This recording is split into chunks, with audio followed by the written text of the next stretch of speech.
Hello દર્શક મિત્રો, સ્વાગત છે તમારું અમારી યુટ્યુબ ચેનલમાં। તો આજે આપણે વિડીયોમાં વાત કરીશું ગુજરાત સરકારના અન્ન અને નાગરિક પુરવઠા વિભાગ તરફથી રેશન કાર્ડ ધારકો માટે એક મહત્વનો નિર્ણય કરવામાં આવ્યો છે, તેની સંપૂર્ણ માહિતીની વાત કરવાના છીએ। દર્શક મિત્રો, વિડીયોને અંત સુધી જોતા રહેજો, જેથી તમને માહિતીનો ખ્યાલ આવે અને તમે અમારી યુટ્યુબ ચેનલમાં નવા હોય તો અમારી યુટ્યુબ ચેનલને સબસ્ક્રાઇબ કરી લેજો, જેથી અમે આવા યોજનાકીય વિડીયો પોસ્ટ કરીએ તો તેની નોટિફિકેશન તમને મળતી રહે। તો ચલો દર્શક મિત્રો, આપણે વિડીયોની શરૂઆત કરીએ। કેન્દ્ર સરકાર તરફથી જણાવવામાં આવ્યું છે કે દેશના તમામ રેશન કાર્ડ ધારકોએ તારીખ 31 ડિસેમ્બર 2024 સુધીમાં પોતાના રેશન કાર્ડમાં દરેક સભ્યનું ઈ-કેવાયસી કરી લેવાનું રહેશે। જે સભ્યનું ઈ-કેવાયસી નહીં કરવામાં આવે તેનું રેશન કાર્ડમાંથી નામ કમી કરી દેવામાં આવશે તથા સસ્તા અનાજની દુકાનેથી રેશન આપવામાં નહીં આવે અથવા રેશન કાર્ડ બંધ થઈ જશે જેવા અનેક પ્રશ્નો લોકોના મનમાં થઈ રહ્યા છે, જેથી ગુજરાત સરકારના અન્ન અને નાગરિક પુરવઠા વિભાગ તરફથી રેશન કાર્ડ ધારકો માટે એક મહત્વનો નિર્ણય કરવામાં આવ્યો છે। તો ચાલો તેની વાત કરીએ।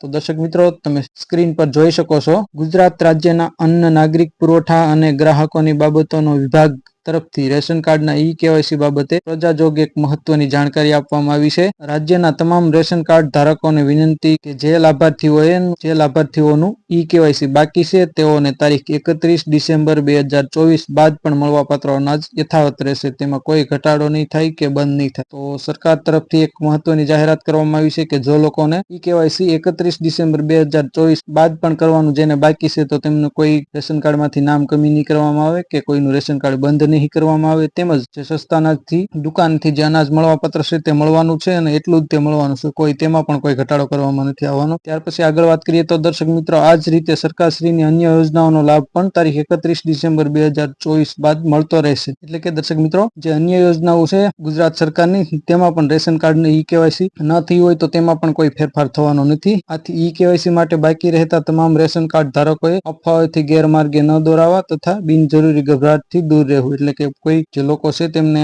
ગુજરાત રાજ્યના જે રેશન કાર્ડ ધારકો છે તેમને કોઈ મૂંઝાવાનું નથી અથવા કોઈ ખોટું ટેન્શન લેવાનું નથી। એટલે કે તમારું કોઈ રેશન કાર્ડ બંધ થવાનું નથી કે નથી કોઈના રેશન કાર્ડમાંથી નામ કમી કરવાનું। એટલે તમે ઈ-કેવાયસી માં કદાચ 31 ડિસેમ્બર પછી ના થાય તો બહુ મૂંઝાવાનું નહીં, 31 ડિસેમ્બર પછી તમે ઈ-કેવાયસી કરશો તો પણ ચાલશે। રેશન કાર્ડમાં ઈ-કેવાયસી માટે સરકારની કચેરીએ જવાને બદલે ઘરે બેઠા માય રેશન મોબાઈલ એપ્લિકેશનથી સરળતાથી તમે ઈ-કેવાયસી કરી શકો છો, જેનો વિડીયો મેં બનાવી આ ચેનલમાં પોસ્ટ કર્યો છે। તેની લિંક પણ હું ડિસ્ક્રિપ્શનમાં આપી દઈશ, તો તમે ત્યાંથી પણ જોઈને તમે ઘરે બેઠા તમારા મોબાઈલમાં કેવાયસી કરી શકો છો। રેશન કાર્ડમાં ઈ-કેવાયસી માટે આપના તથા કુટુંબના તમામ સભ્યોના આધાર કાર્ડમાં સરનામા, મોબાઈલ નંબર જેવી વિગતો અદ્યતન હોવી જરૂરી છે। ત્યાર પછી દર્શક મિત્રો, આપણે વાત કરીએ આધાર કાર્ડમાં સુધારા માટેની જાણકારીની વાત કરીએ તો આધાર કાર્ડમાં સરનામું સુધારવા માટે તમે ઘરે બેઠા તમારા મોબાઈલથી તમારા આધાર કાર્ડમાં એડ્રેસ બદલી શકો છો। આ માટે તમારે સૌ પ્રથમ UIDAI ની વેબસાઇટ www.uidai.government.in પર માય આધાર વિકલ્પ પસંદ કરવાનો રહેશે।